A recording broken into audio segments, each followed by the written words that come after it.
Hi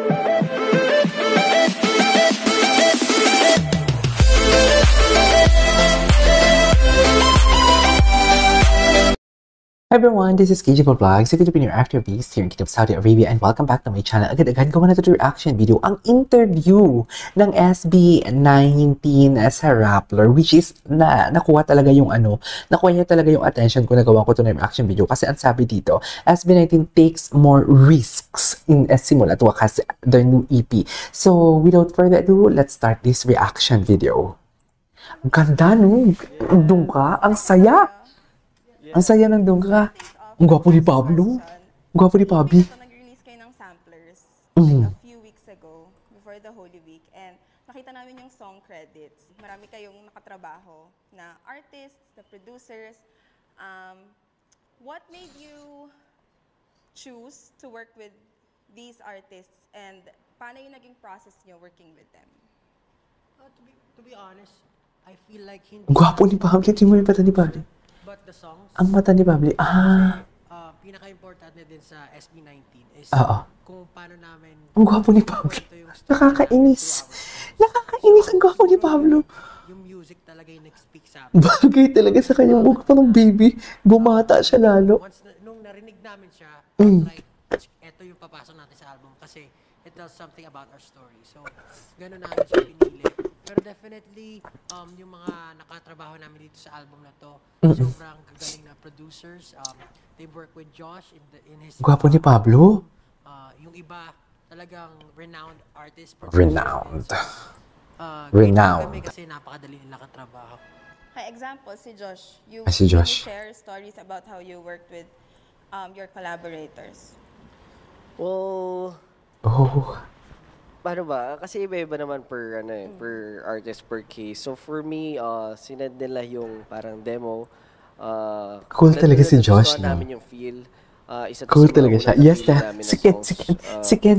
Tinawag si Ken. Ano na naman yun, Ken? Sinimulan ko nang gawin yung lyrics. Sinimulan ko nang makipag-collaborate with them. Tinanong ko kung ano yung mga, parang batuhan lang kami. Ito yung mga ayusin ko, so consent with the main consent with consent.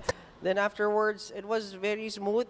Siyempre, to be honest, mas naging mahirap sa akin itong siguro yung part na I'm trying to speak for the entire group or trying to write for the entire group rather than just myself. Kasi siyempre, iniisip ko talaga kung ano yung gusto rin nilang sabihin, kung ano yung... Good speaker talaga siya, no? Good speaker talaga siya. Na parang, para sa part na to, ano kaya yung bagay for this voice, yung mga ganon. So, iniisip ko siya. And, ayun, parang na-realize ko na,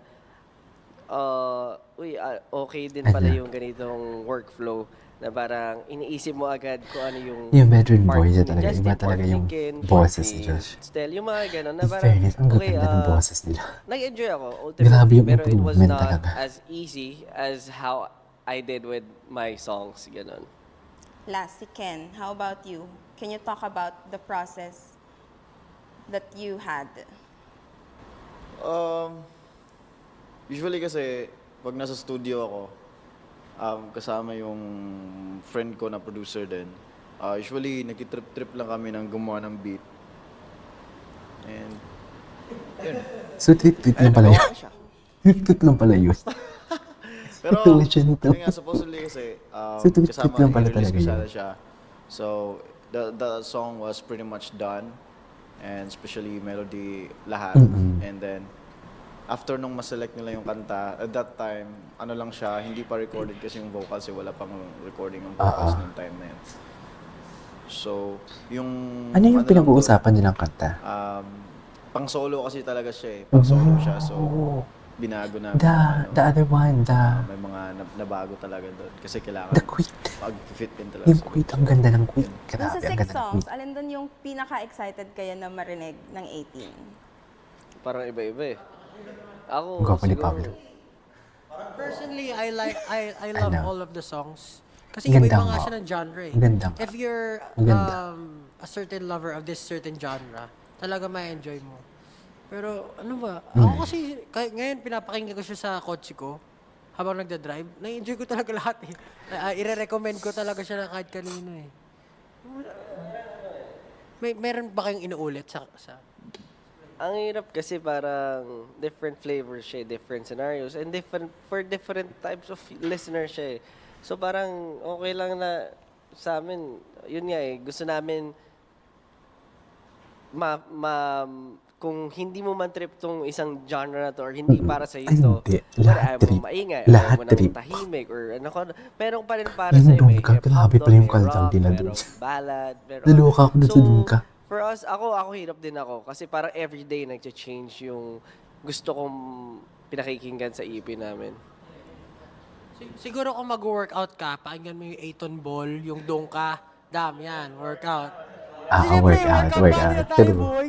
Workout. Nag-gym siya. Tapos kung ano gusto mo na mag-senti, tapos Quit. alam mo yun, after work, tapos Quit and pag hindi mo time. na, tahimik na, pakinggan nyo yung time, pakinggan nyo yung quit. Hindi kayo Quit. magsisisi. Quit and time, Okay, yeah. kata.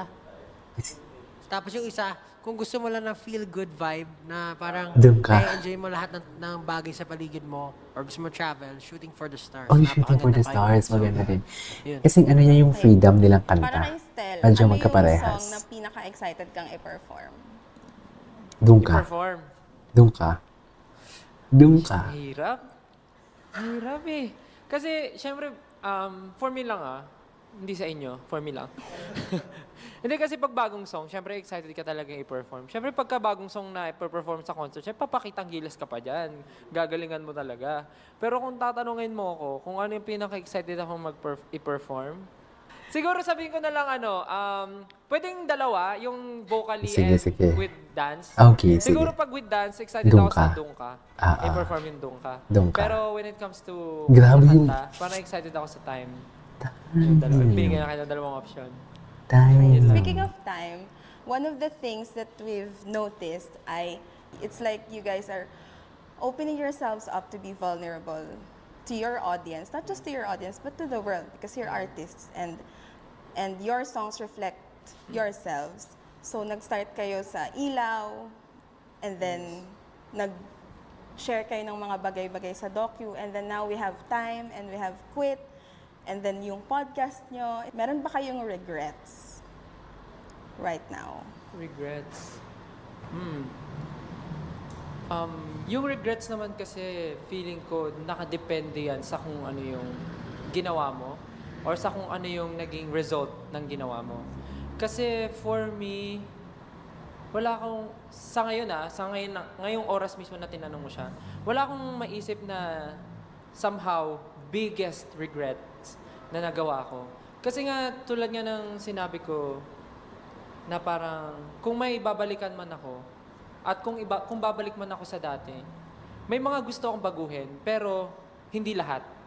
Kasi feeling ko kaya ako naging ganito ngayon based din sa mga ginawa ko noon.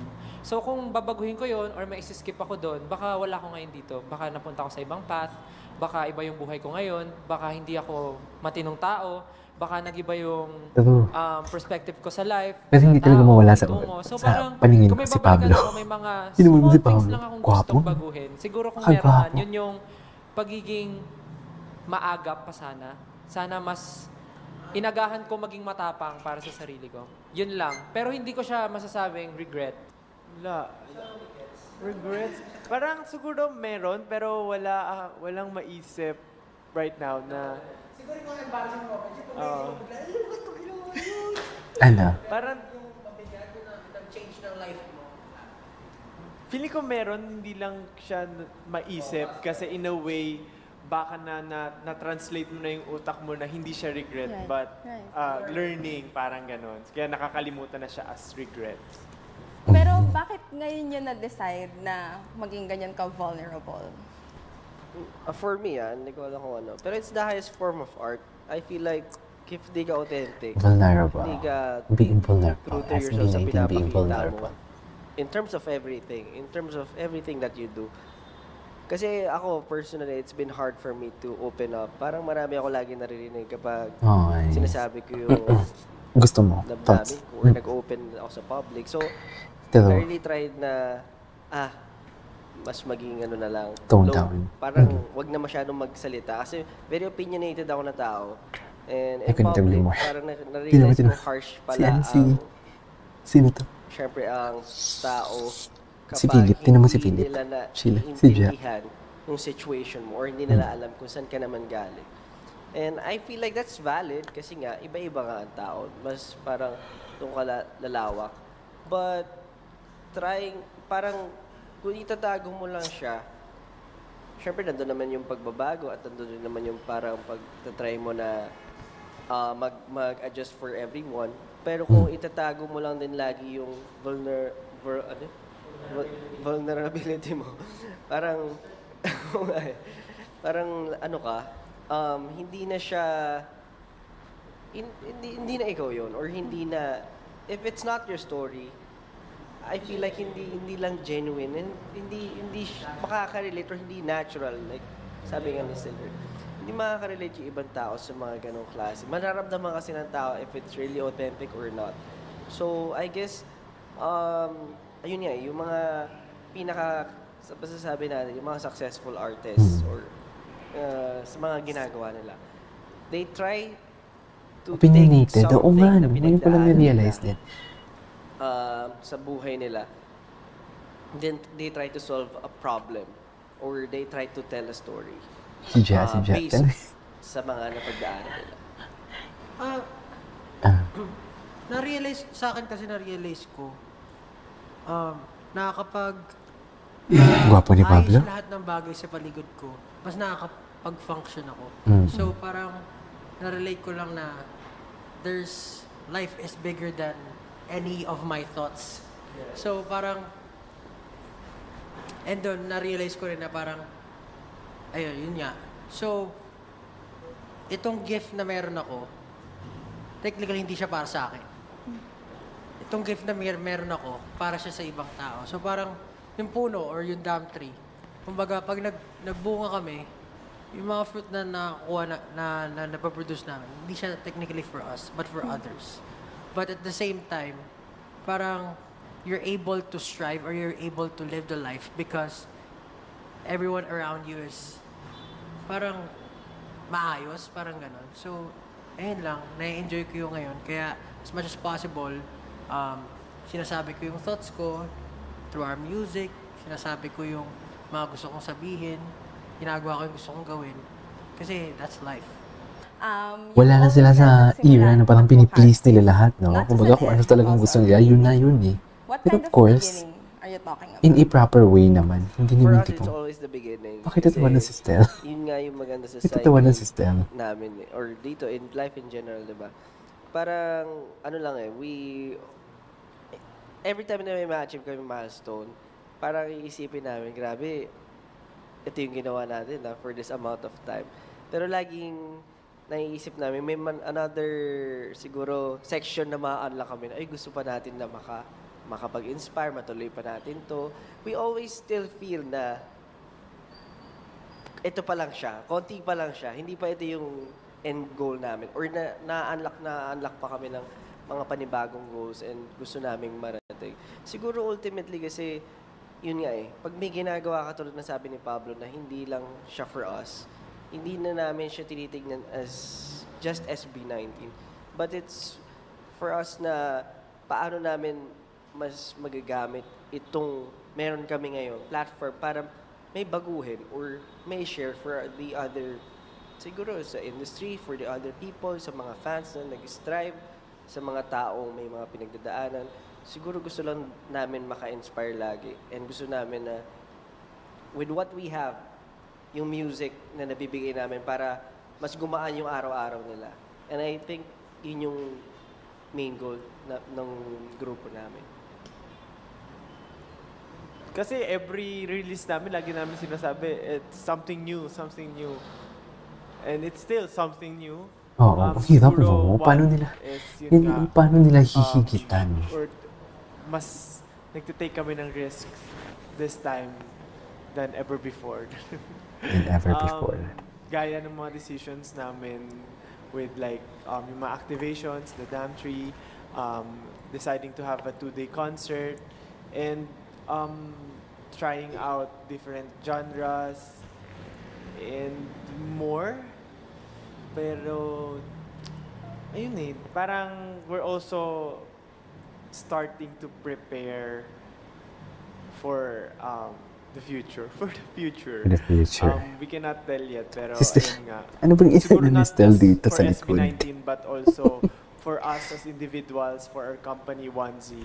Marami kami Onesie. sinisimulan.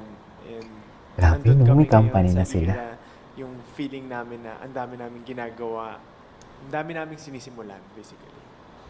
Yan, syempre po, maraming salamat for listening to our latest EP, Simula at Wakas. Congratulations. Pero please don't forget na pumunta sa aming kick-off concert sa Philippine Arena po yan with 2 days of concerts. So, dyan po ay sa May 31 at June 1. And sa mga wala pa pong tickets, you can still buy for day 2. Yeah, just check out our social media accounts, SB19 Official or Official SB19. Sana po makapunta kayo dahil super boosh yung concert namin. Wow, sana all.